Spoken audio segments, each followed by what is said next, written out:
You had said when I said come on the show that you wanted to interview me. Oh, yeah. Let's go. I mean, the main reason why I said that was because... Why do you have such a glint in your eye like... Because we have to talk about the real stuff that you should be talking about on this podcast. And the real stuff that we should be talking about on this podcast is your story. And I'm bringing this up because we are all getting ready, the Walberg family. Yeah. We're getting ready to go to Birmingham, Alabama. Yeah. For a weekend trip. Yes. To celebrate my birthday and your dad, my grandfather's birthday. And I feel like you haven't jumped into that bag of worms on this podcast yet. And I would love to talk about it. Let's go.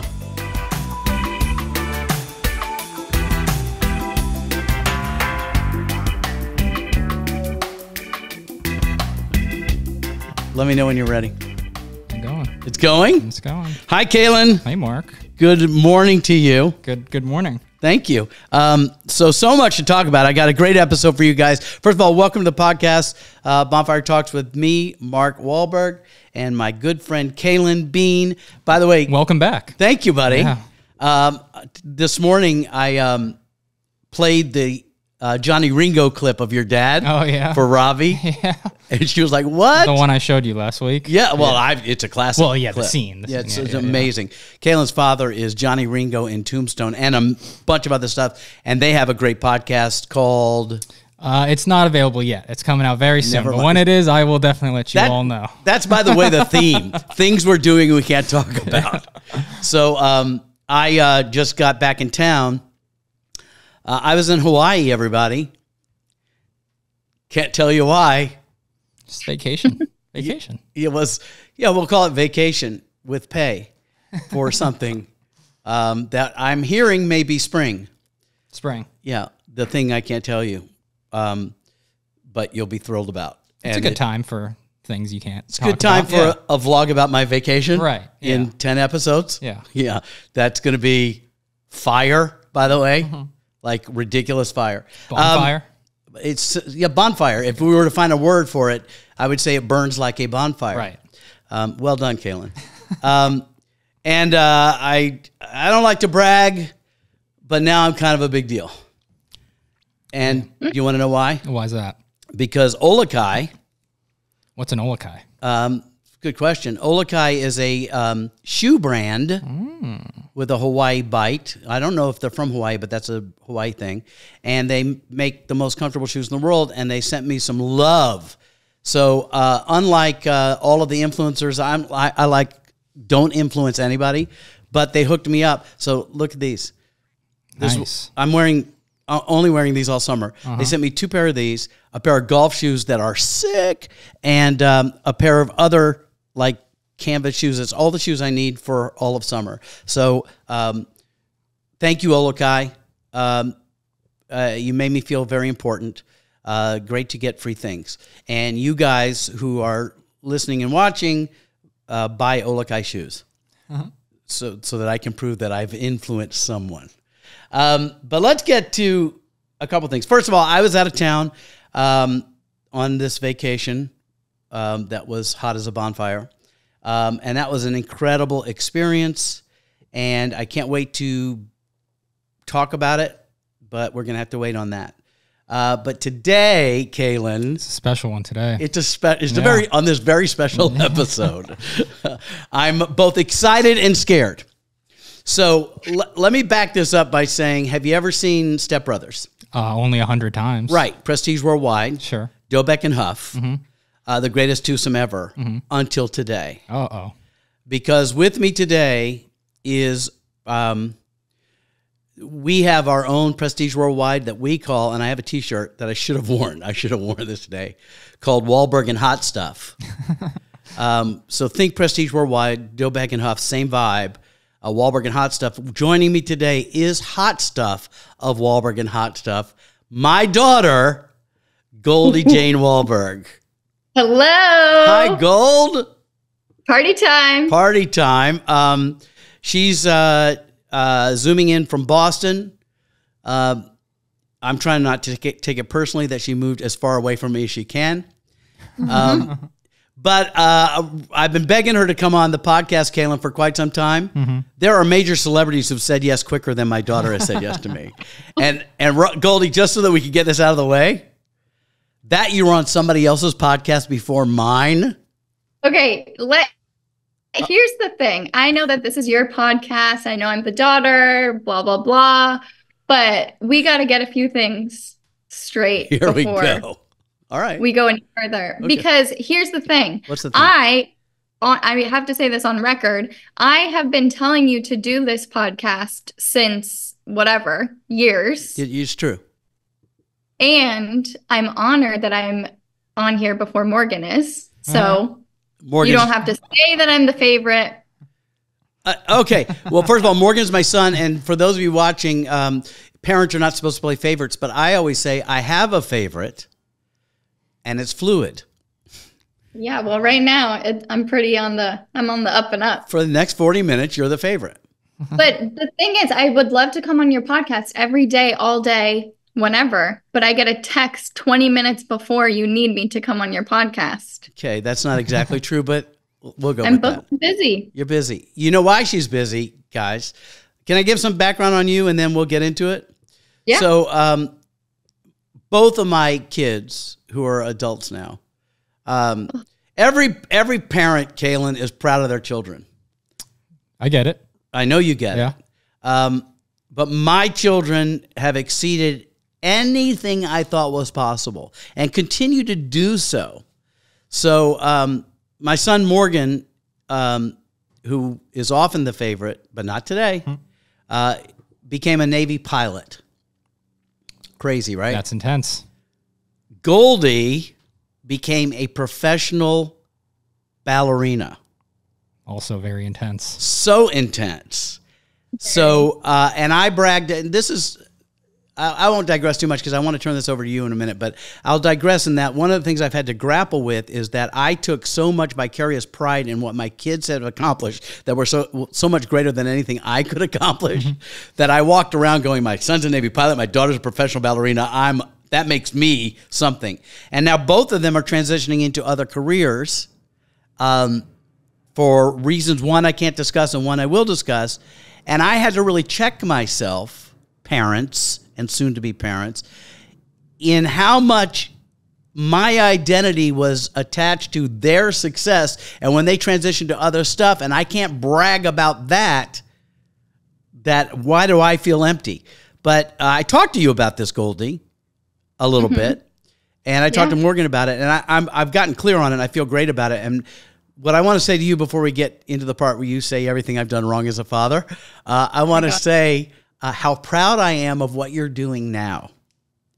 Thank you. I mean, it's really remarkable that what you took out of this really outrageous 1% of the population success, like being a professional ballerina is like becoming a professional NFL football player. And it's as hard a work as football, but you get paid none of that money.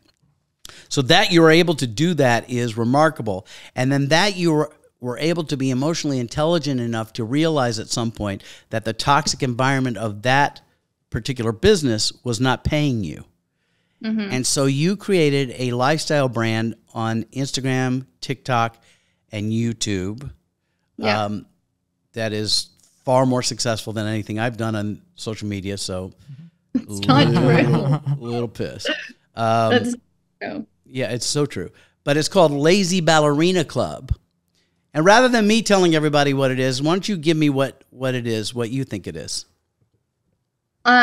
So I feel like Lazy Ballerina Club was like my COVID passion project.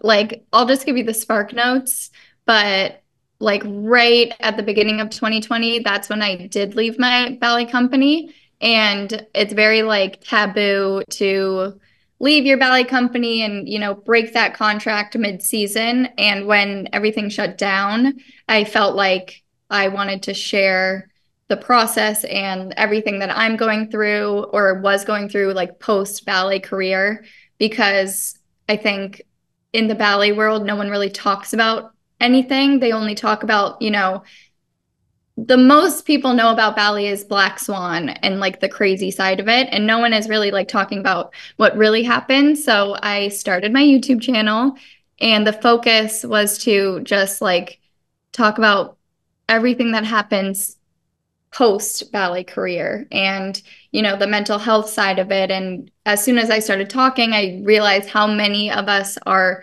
feeling the same way. And it's been really cool to connect with people and share my story and, I don't know, support other dancers going through the same thing. What I find interesting about it is you started it from a ballet perspective, that this is a high intensity job, ridiculously competitive, and the traditional there and let's just say there are people in the ballet world who are working to make it a healthier work environment, but the traditional leftover of the 70s and 80s and 90s make it a high stress, sometimes toxic environment. And while what I'm getting to is, while you're focused on ballet, it transcends that to any high level achievement success. The line between, do you identify as the baseball player, the gymnast, the ballet dancer, the swimmer, or do you identify as a human who does this?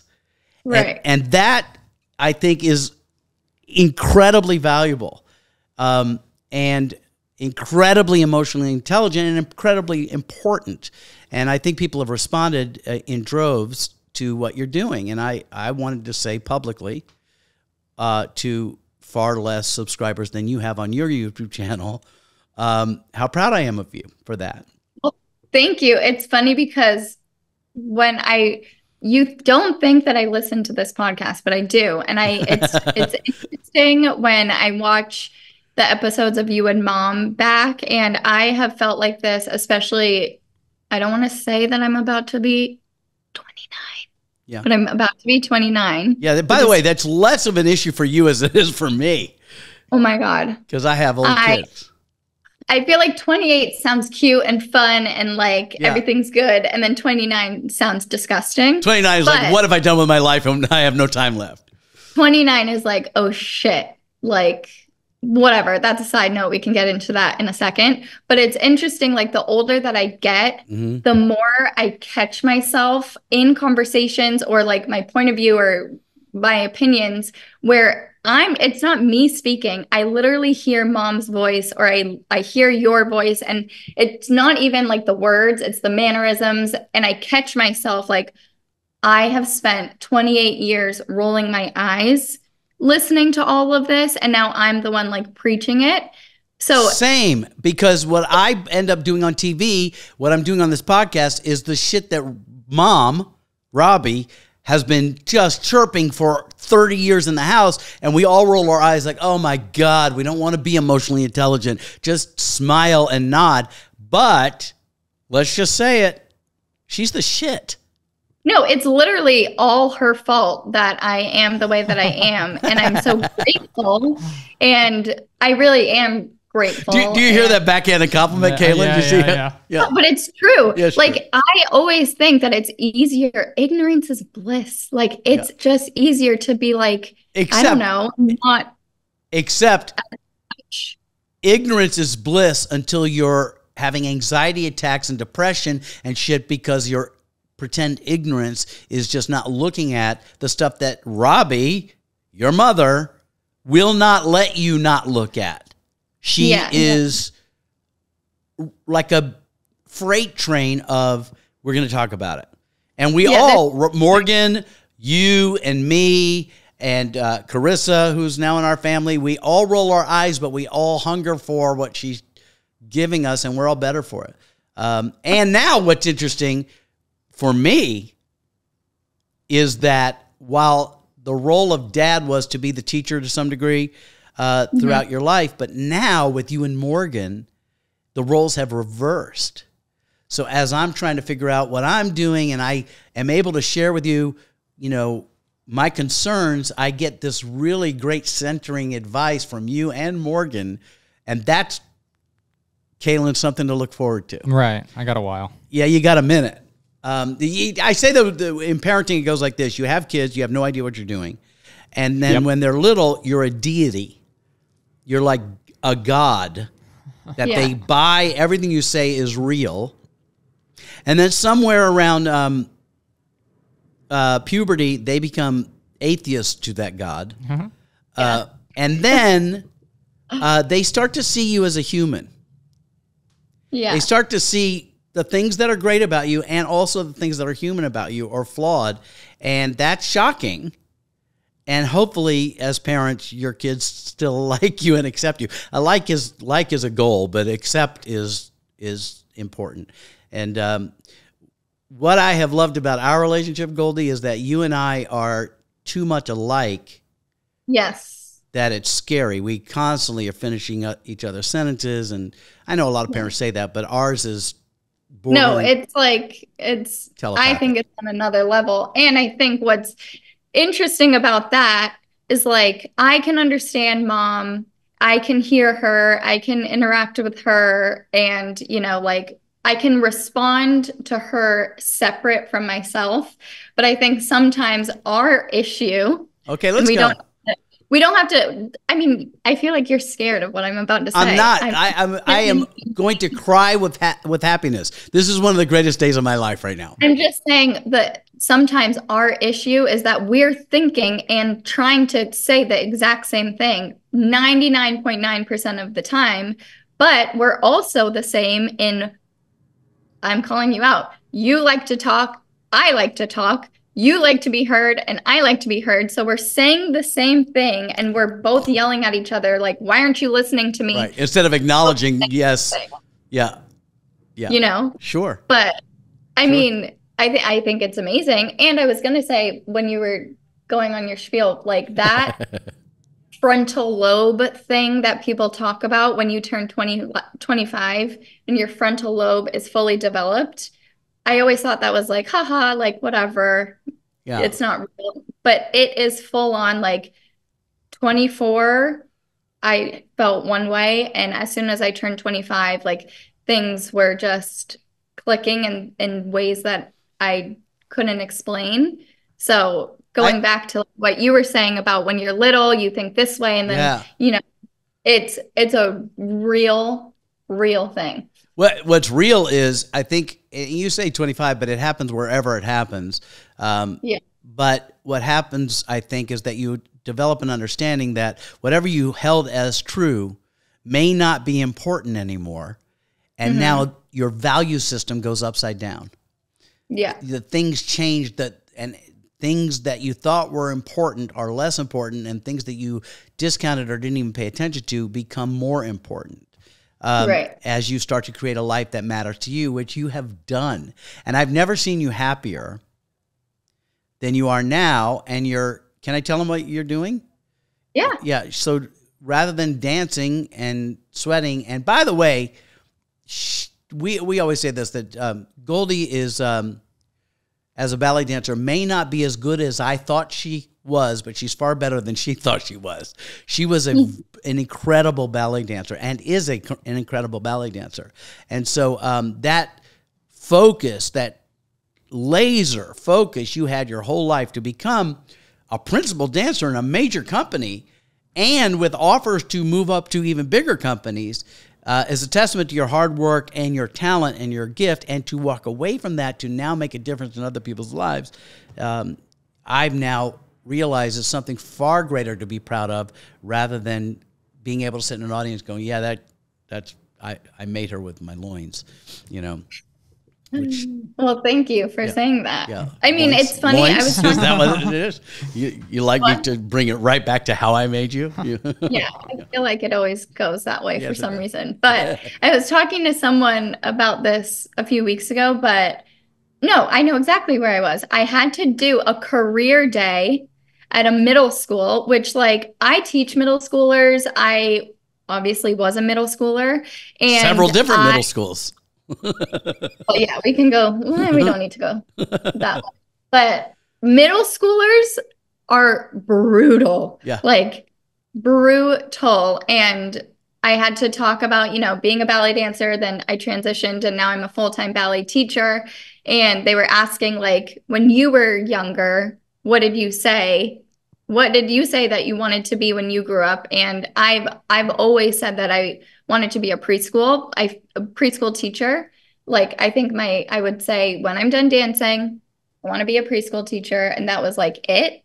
So then during COVID, I got a job at a preschool, and I quickly realized, like, I can't fucking do this. I can curse on this, right? Yeah, yeah. Except I'm your father. You're going to be grounded, but you can curse. But I quickly realized, like, fuck this. I can't do it. I miss the movement. I miss being in the environment that I grew up in. And I think now that I'm a full-time ballet teacher, it's like the perfect blend of both of those worlds of, I'm comfortable in a studio. I know what I'm doing in a studio, and I'm still teaching and have that interaction with kids. And it's this like weird stigma when you are a ballet dancer that it's like no one wants to say, like, after your ballet career, oh, you'll just teach. Like, I can just teach. It feels like a condescension almost. Yeah, it's just like, oh, it's like a cop-out, whatever. But I truly have found this like magical unicorn of a studio. And I think I have to give a lot of credit to the specific studio to, like, I don't think I would feel as fulfilled teaching somewhere else. For the reasons why you left dancing in the first place.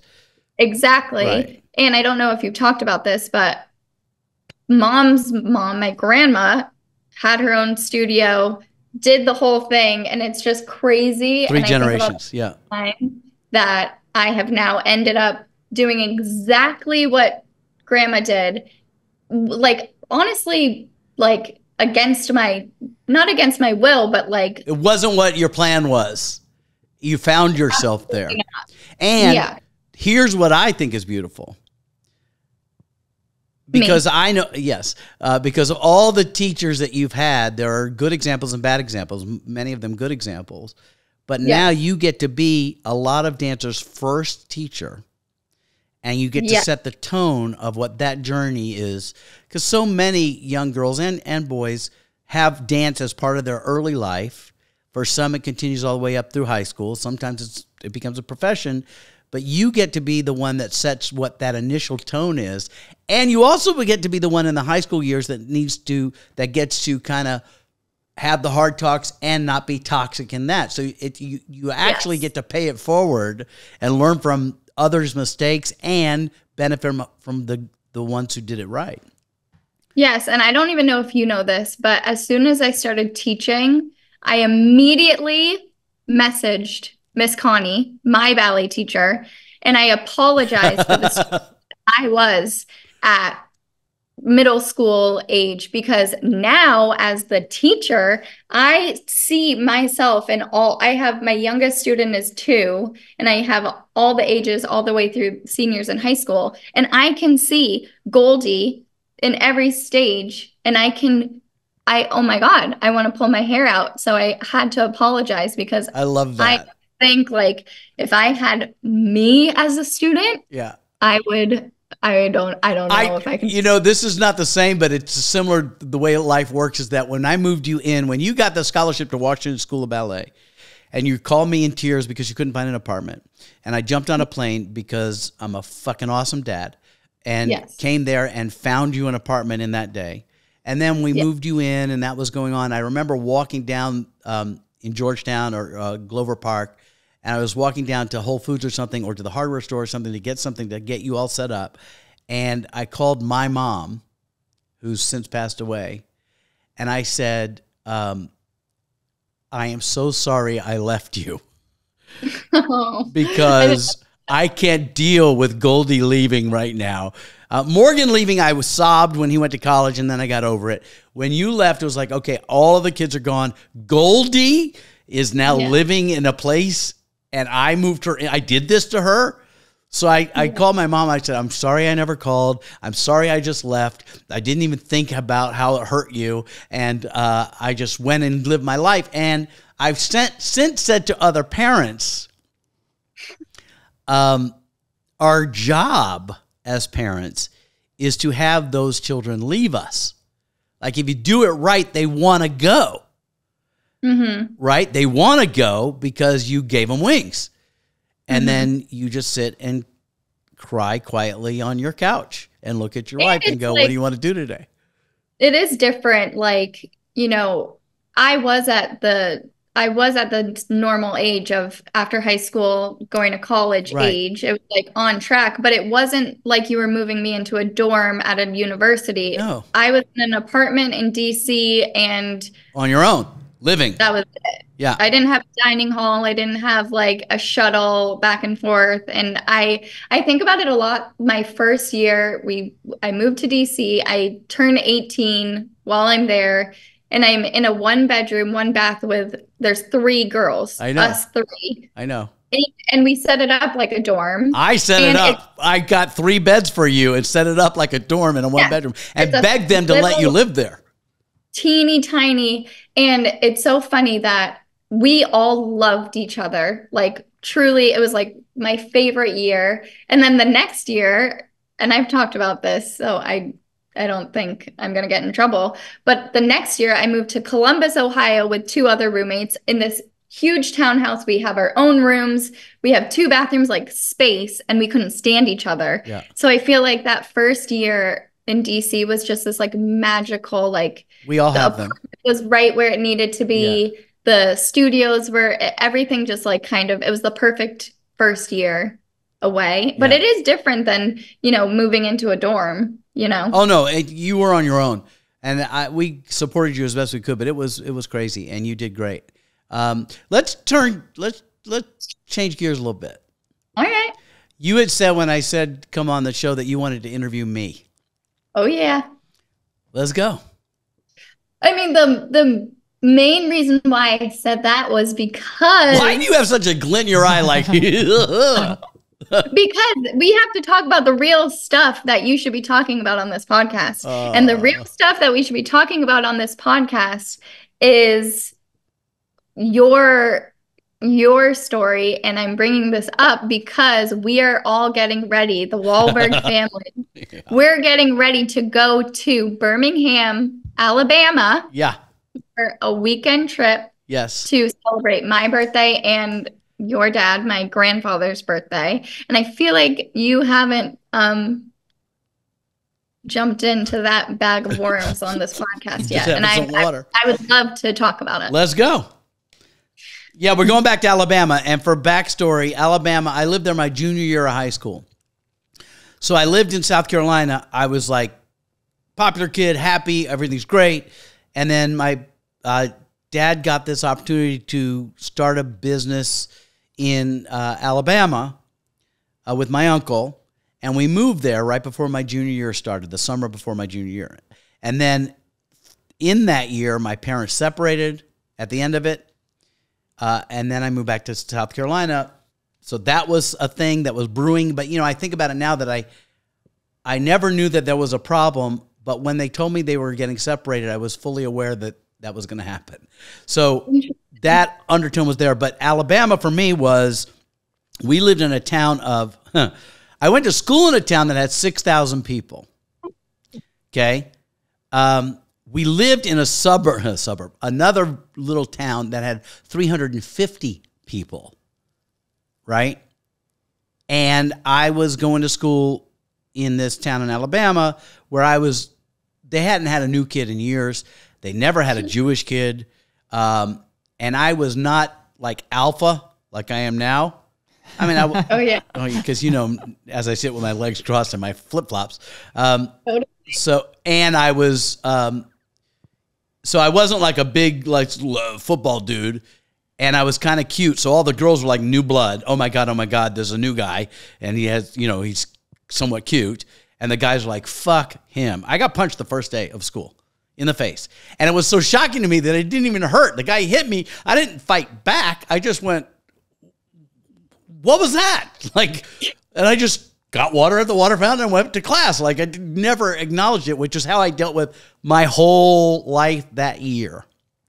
So my dad still lives there. I'm going back to see him. My dad, your grandfather, one of the sweetest men I've ever known in my life. If there's any part of me, the part of me that's soft and intimate and loving and all of that, I learned from him. He gave me permission to be that guy, right? He gave me permission to be that guy.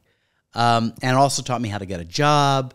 He taught me all the stuff I taught you about, all the life tools you need to be successful in communication and stuff like that. So really excited to go see him. And but the ghosts of Alabama that are not entirely his, they're my own ghosts, are alive and well. I have a question, Yes. and I've never asked you this, but it just popped up. Like, I think nowadays it's so normal to have like divorced parents. Like the majority of couples or kids have divorced parents. It's more an anomaly to have parents that have been married 37 years like Robbie and I than it is to have. Yeah. And I'm always so grateful that you guys are still together, and I feel lucky about that. And my boyfriend's parents are still together, like very similar like amount of time, which it's just so rare. So like growing up, did you ever like view yourself like, oh, well, I'm a family, like I'm a broken family or a divorced family? And like, how did that affect you? Like when you were getting ready to get married? So interesting to ask that question. The answer is I never saw it as a broken family. I think there was a part of me that I've written about in the 2 books that I've never finished, that no one's read but me. But I've written about the fact that there are parts of my life that I got very young that it was going to be on me to do. So I never looked at my family for money or anything because I knew that we didn't have any, so I was getting jobs at a young age. When it came to trauma-related events in my life, there was one very early where I came home from a trip. I obviously had feelings of fear and insecurity and concern, as many kids do, and we were, our family looked great on the outside, but there were struggles. And I came home from this trip, and my mom met me on the curb, which was weird. I couldn't have been more than 9 years old. And my dog had been hit by a car. And so absolutely crushed. And I talk about this a lot about how we process that when we're kids, we think we did everything. And so in that trauma of that moment, I made a decision that I would prepare myself for everything bad that could happen. So my self-soothing actually turned into chronic anxiety as I became an adult, was I would go to bed and imagine the worst possible things. And one of the things I imagined was not the death of my parents, but the divorce of my parents. So when my parents called us in the room when I was 16 or 17 to say we're separating, I had rehearsed that moment so many times that I went, I knew it. You were prepared. I was prepared. And later realized that that's where what mom calls the master of disaster vibe shows up, where your worst case scenario all the time turned into untreated chronic anxiety that I had to get a handle on. So that's an interesting thing about that I have discovered about me, is that so I never really so in any situation, because I was constantly preparing myself for the worst, I was looking at how can I make benefit out of this. So when my parents told us they were separating, while I'm sure I was crushed and there were actual feelings that I could have expressed, my thing was, okay, then I get to move back to South Carolina. So I'm just going to do that, right? And then that'll be okay. So then the separating my emotional needs from the responsibility of my parents was in there. So I remember driving my sister and me back to South Carolina in my Ford Pinto. And by the way, you won't even know this song, maybe Kaylin does, but as I'm getting in the car to drive away from my father to my mother, which was really difficult, we had to pick where to live, and it was simply geographical. I just wanted to go back to my high school. But the song Cats in the Cradle came on.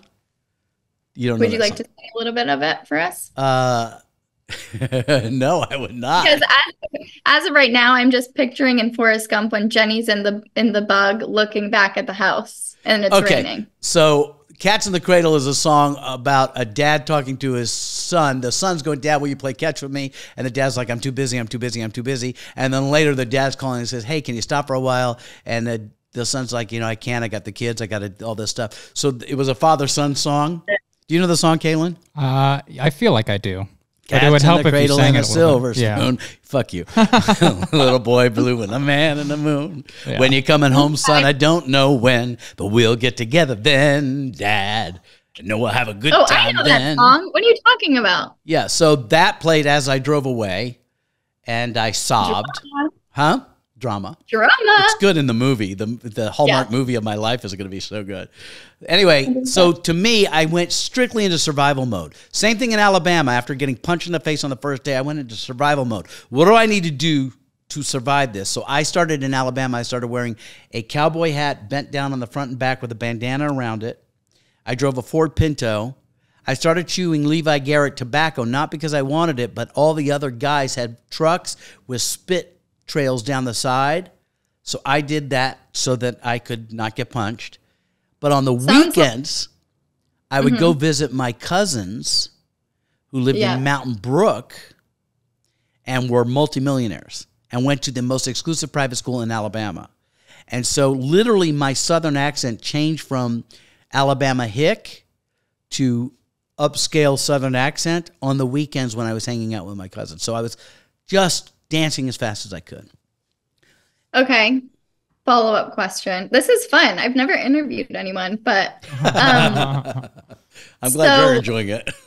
Jumping back to when you left and starting your career, did you feel, I know that you probably felt like you wanted to get out of that environment, but when did you decide that you wanted to do what you did? And was there any I'm going to show X, Y, and Z, or I'm going to prove to blank throughout your early career? What a great question.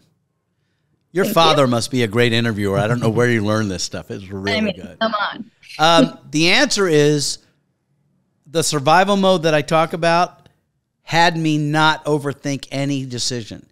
In hindsight, can I just do a side note? Yeah. We are so similar in every single way, but I am totally 100% the opposite. I'm lucky that I've only had one anxiety attack, and the anxiety attack that I'm talking about. I was with you. It was psychotic. I remember where I was, the place, the whole deal. But I'm so opposite where I am almost too optimistic. Of course it's going to happen. Of course we can just do whatever we want, to the point where my best friend Michelle here, she asked me a few weeks ago, if you had to describe yourself or wrap yourself up in one phrase or a word, what would you say, or how would you describe yourself? And I couldn't figure out what I would say. And she said that she would describe me as romantic. I view life and the world very romantically, not I understand. in a relationship, but just what if today is going to be the best day ever? Yeah. Well, you froze. Wait, you're frozen. You froze because what you're saying is more than the internet can handle. Oh, there you are. Kind of. I don't have you. There we go. There you go. All right. So let me answer your question. Are you there? Speak. Yeah. Okay. Hello? Yeah, I got you. There you are. So it was a process of, again, survival. I got back to South Carolina. I had a job at PD Sportsman Shop, which was a sporting goods store. So I was going to school early, getting out at 12:30, going to work at 1, working till 6, Monday through Saturday. I worked all day Saturday. Then I don't remember anyone guiding me through the college application process or any of that. I applied and got accepted, because I barely graduated, to the college that was in my town. Are you frozen? She's frozen. I don't think so. She's either frozen or ignoring me. And then paid my tuition, went to college, moved into an apartment there. And while there was an audition that for this group, the Young Americans, Gold. and that was in my student center, and I just showed up there and auditioned not with a plan. They accepted me for the summer program. I just went to the summer program. My grandparents paid for that. That was a big deal. But I never even thought about that. I was just my answer to everything was yes, yes, yes. Because I later learned that I must have been trying to get out, but it didn't feel like that in the moment. I would have told you I had the perfect childhood. I said it many times. I don't have anything. I don't have any drama in my childhood, right? Yeah. So went for the summer. That was like if you could take Pitch Perfect and Glee and throw it together and the movie theater camp, and I was all of it. I was just like, yay! Like, I don't know how I ever became not a virgin, because that version of me was whatever. Anyway, so that went through the summer, and then they invited me to move to California, all right, which meant I would miss my sophomore year of college, where, by the way, I was voted the president of the student class of my college. Whoa. Yeah, I know. And I'm like, yeah, I'll go. Again, in hindsight, I think I was running. Yeah. Right?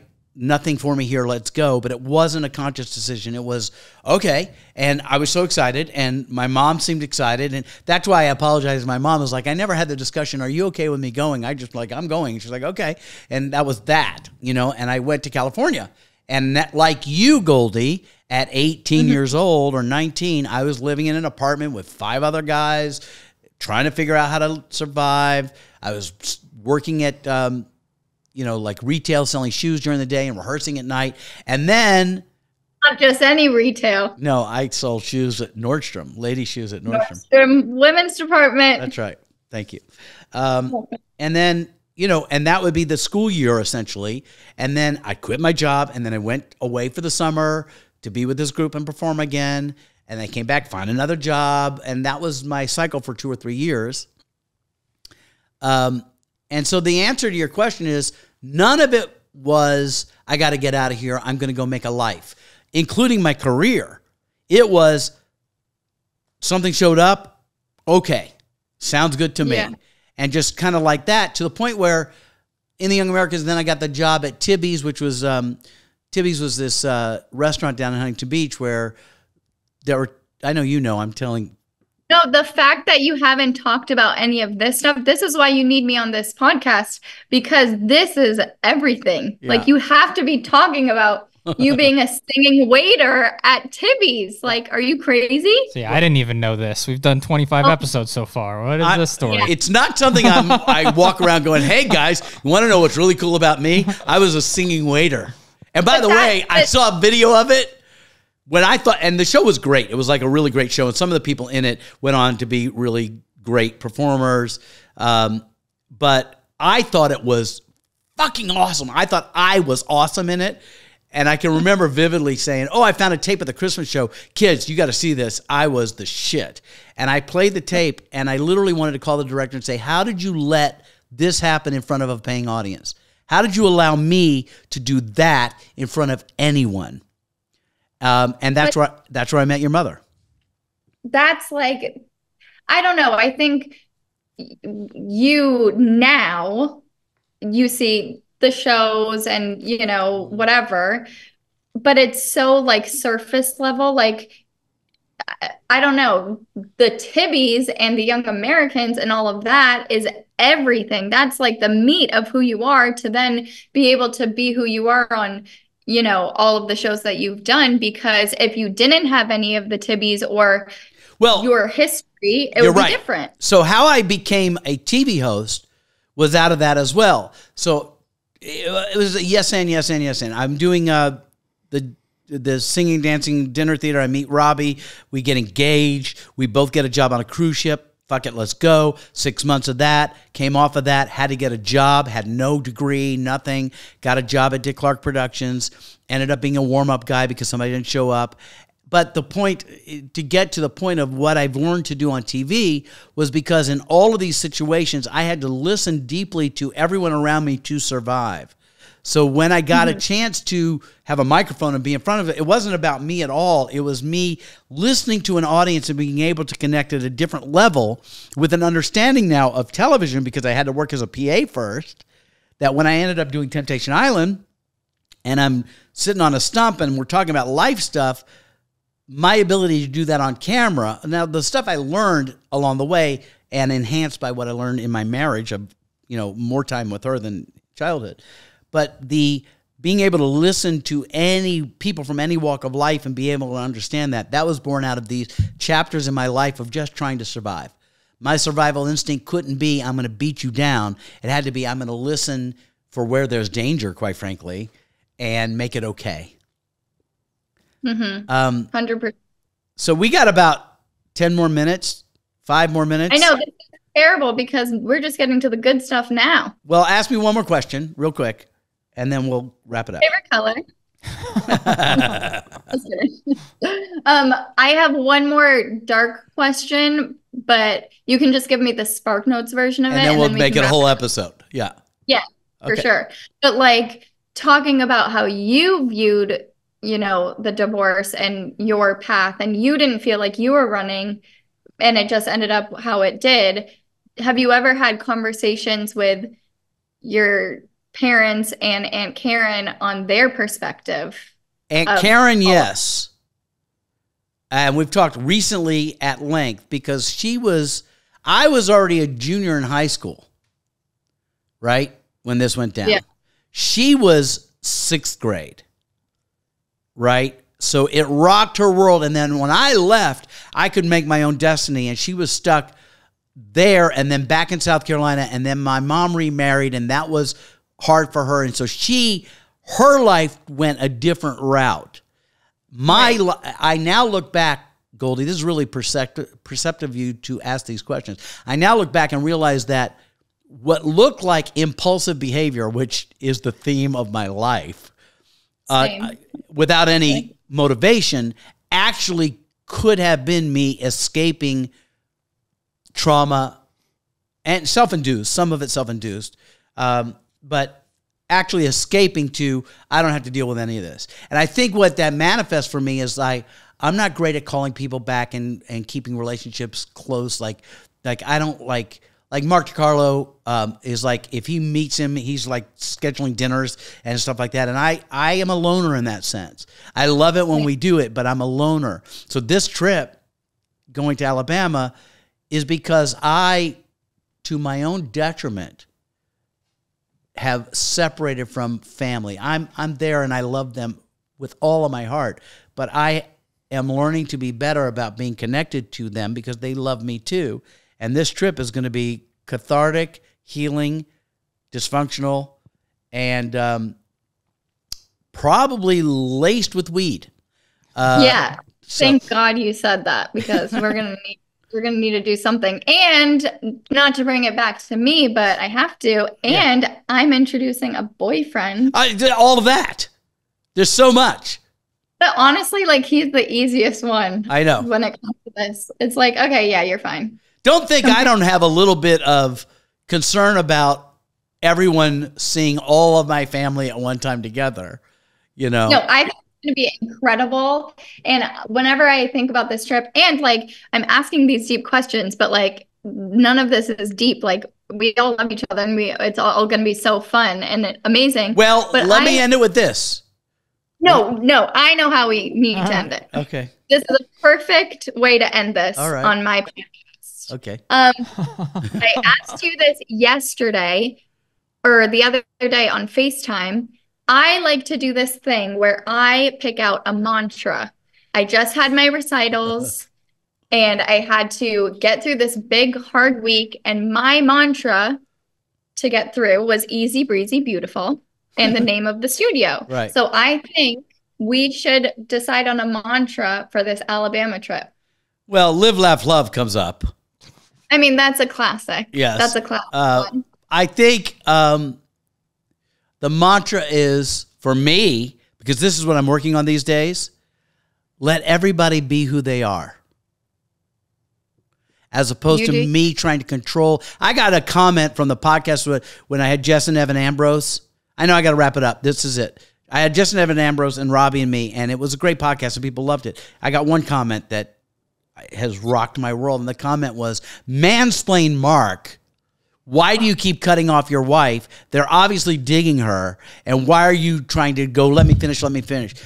And I talked about it in therapy, I'm really on this tip now that it makes me uncomfortable, the empath thing of feeling other people uncomfortable. And what I need to do is realize other people, if mom goes nuts and does her thing, other people can say, hey, you're making me uncomfortable or not. I don't have to say, Robbie, don't you understand? You and I hear what's not being said all the time, you and I, so I can always connect with you. But my mantra is let everybody be who they are. How's that? Amen, sister. Not your job to Amen, run the show. sister. Hey, Gold, thanks for coming on the pod. You told me not to call it a pod, so I haven't been calling it a pod. LazyBallerinaClub.com. Lazy Ballerina Club on Instagram. Goldie Jane on YouTube. Goldie Jane and all of that. And merch coming soon for her. I have none. Thanks. So will you come back? Yeah. You call my people will talk. We'll get it on the books. Oh, my God. But roll tide, right? Okay. You have no idea that phrase alone, what that brings up in me. Just the roll tide thing. That'll be our next episode. Okay. I love you. Love you too. Thanks for having me on before you had Morgan on. I really appreciate it. Okay. Yeah. Except that every episode I do, he calls me directly after to say, and I never know if you've even seen season 3 of Temptation Island. Well, that goes into his traumas as well and your issues. I love you. Can I say his name? Yeah. Give Tucker my love. I will. Tucker. And I'll see you in a few days. See you soon. Okay. Bye. Amazing. Great. Perfect. I'm going to put this in. I don't know if you can edit it, but the bruises are not a cry for help. She fell playing tennis. Right? Yeah, I'm the only person that gets injured playing tennis. Yeah, because she's a dancer. All right. I love you. Goodbye. Love you too. Goodbye.